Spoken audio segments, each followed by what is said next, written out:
rios, mares, oceanos, lagos, águas subterrâneas, em aquíferos, água da chuva, águas congeladas, em geleiras. O planeta Terra é quase todo água. Mas não temos uma reserva inesgotável de água potável, porque quase toda a água do mundo é salgada. E parte dela é de difícil acesso, está em geleiras e sob a terra. De água potável, boa para beber, sobra muito pouco, 0,007%. Rússia, China, Canadá e Brasil são os países com mais reserva de água natural. Só o Brasil tem 13% de toda a água doce do mundo, com grandes bacias hidrográficas, mas com distribuição desigual em seu território, com regiões onde há muita água e outras pouca. 70% dos recursos hídricos brasileiros estão concentrados na bacia amazônica. Na Amazônia você tem em torno de 20 milhões de habitantes. Nós temos, na região metropolitana de São Paulo, 20 milhões, a mesma quantidade de toda a Amazônia, só que aqui nós temos 1,6 da água disponível no Brasil. O que faz com que, em que pese temos muita oferta hídrica, localmente nós tenhamos dificuldades graves e agudas de abastecimento hídrico. E como nós brasileiros gastamos as nossas reservas de água? São 8% para uso pessoal. A porção quase triplica quando se trata de indústrias, comércio e serviços. No processo industrial, a água é utilizada de maneiras as mais diversas. Às vezes para refrigerar uma caldeira, outras vezes para agregar outros elementos químicos ou separar outros elementos químicos. A água ela tem múltiplas funções. Após ela passar por esse processo produtivo, você tem que recuperar essa água e separá-la dos demais elementos que foram agregados nesse processo todo. Tratar para você devolver nas mesmas condições das que você captou ou em condições melhores. Mas o setor que mais consome água é a agricultura. 70% vão para irrigação de lavouras e criação de animais. No Brasil, em geral, o que se usa é o pivô central e a partir dali você faz a distribuição e você tem uma grande perda. Existem algumas experiências por gotejamento, então você faz por calhas, a água vai correndo e aí vai pingando só o necessário em cima da planta e você não tem um desperdício do pivô que espalha por todo lugar e não só a planta, como o próprio solo acaba recebendo muita água, né? E no Brasil, boa parte da água tratada também é desperdiçada antes de chegar às torneiras. Mais de 30% da água que é coletada, tratada, se perde na distribuição. Algumas adutoras operam, no caso da região metropolitana de São Paulo, há quase 100 anos, e é natural que em algum momento eles ofereçam algum tipo de problema, até por falta de manutenção, e com isso você acaba tendo falta d'água. A previsão é de que em 10 anos, mais da metade da população mundial vai sofrer com a escassez de água.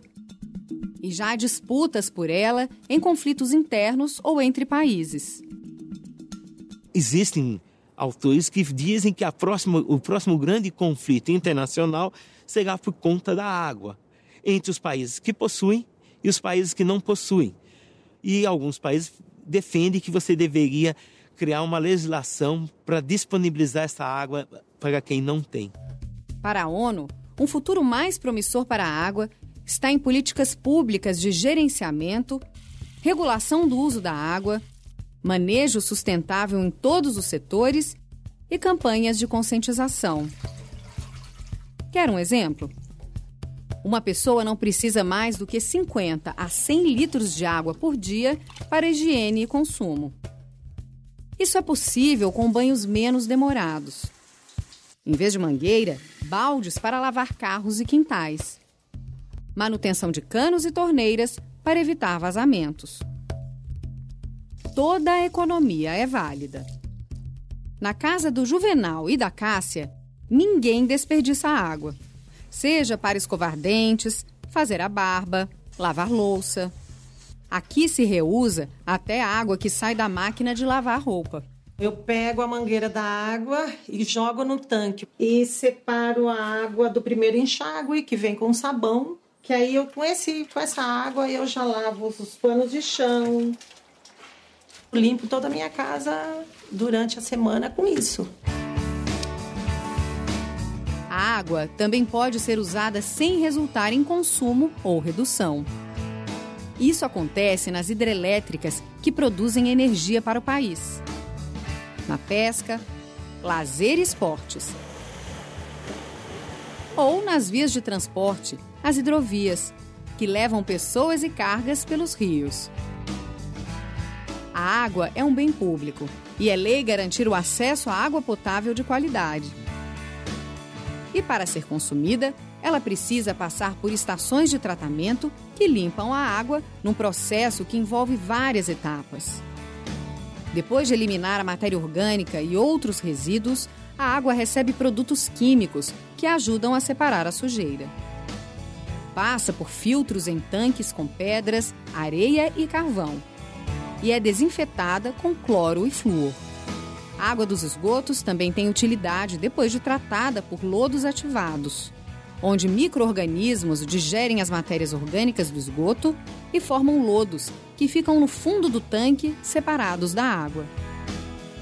Se obtém assim a água de reuso, que volta a ser utilizada para gerar energia na refrigeração de equipamentos, limpeza de ruas e praças.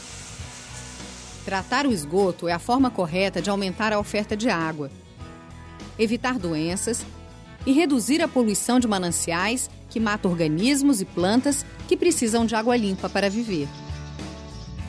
No Brasil, a coleta de esgoto só chega a pouco mais da metade das moradias. E pouco mais de 1/3 recebe tratamento. Resultado: o esgoto vai direto para os mares, rios, represas. Nós temos que pensar num programa macro, ousado, que articule governo federal, governo estadual, governo municipal e a população, para que a gente tenha, de fato, que encarar esse desafio de parar de jogar esgoto em rio. Se isso não ocorrer, nós vamos ter, de fato, dificuldades muito sérias de abastecimento no curtíssimo prazo. Os comitês de bacias hidrográficas têm papel importante no diálogo permanente entre setores da sociedade para o uso sustentável da água. Não cabe ao comitê implantar as políticas. O que cabe aos comitês de bacia são outras questões mais gerais dos recursos hídricos, de propor modelos para recuperação de áreas, de estabelecer algumas propostas. E, se for o caso, vai se votar para ter uma posição do comitê, que aí é encaminhada a quem de direito, que pode ser uma secretaria de recursos hídricos, pode ser o governo do estado ou o governo federal. Ter consciência do valor da água é muito importante. Mais fundamental ainda é contribuir para o seu uso racional e sustentável.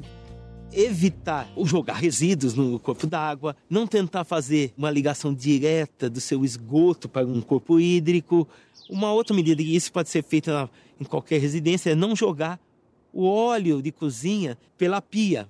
Porque pode parecer que não, mas o volume de recursos que você vai precisar para tratar esse óleo é enorme. Qualquer ação individual é bem-vinda, mas ela é infinitamente menor do que o volume de água que é usado para a indústria e que é usado para a agricultura.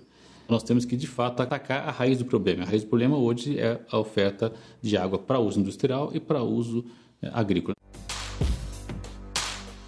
Agora, quando o assunto for água, você já sabe, tem que cuidar e preservar.